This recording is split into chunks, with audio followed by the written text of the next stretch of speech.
spring of 1997, we started our first meetings with IVC.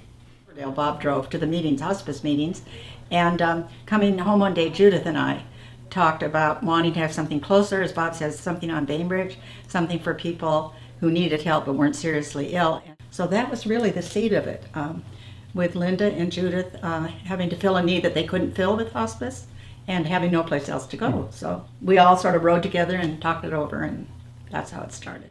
It's wonderful. Viola, she worked over 2 years as a director of IVC without taking any salary to help us get going, and that was certainly commendable. Thank you. There was something going on in our society which had changed things. It was a much more transient kind of thing where families were being split apart, and there were a lot of people who were aging in place on Bainbridge whose children or families were not any geographically near. So what we could do is provide a substitute for that, a surrogate family, and I think that was our dream. So it was very humble beginnings. It wasn't. Yeah. Gradually, the parameters became apparent that we had to have some structure. We had to have some more specific focus on, what needs could we meet and what were not appropriate, needed a professional. It sounds like we sort of organized and planned it really well, from the beginning, and sort of had an idea and got the grant and got through and but we really just wanted to do this, and we had no idea how quickly it would work. It was amazing how it took off. And of course now it's unbelievable. It's just exploded, with caregivers. We gave help to people who were homebound for one reason or another, health or age or whatever, but you didn't have to be old to get help. Driving was a big thing. It was easy, and it was also a way, when you're driving somebody, you're getting acquainted with them.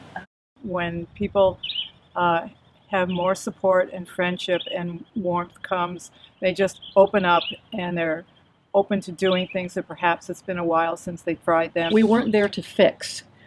We were there to listen. And I think that's one of the gifts that the volunteers always were able to offer. Just talking about the old days, and we started so small.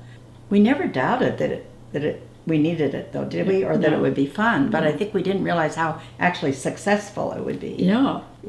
That little push of getting just enough money to hire somebody, and then whoosh, it's gone. There's a real close spirit on Bainbridge Island, and tributes to a lot of the people that want to get involved and go out and help people.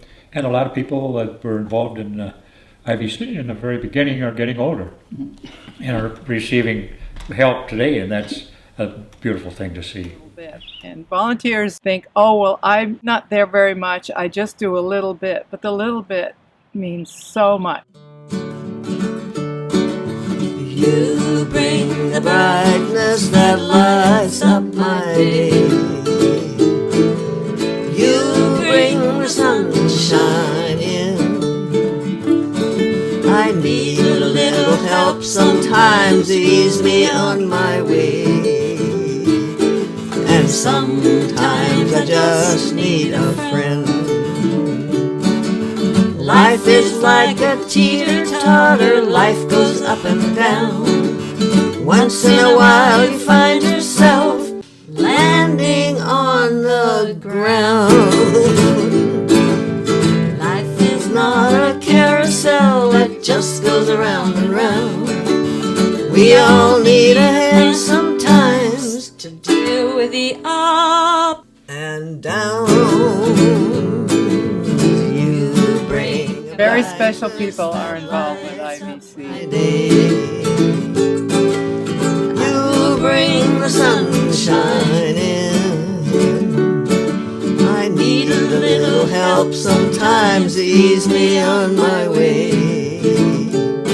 And sometimes I just need a friend.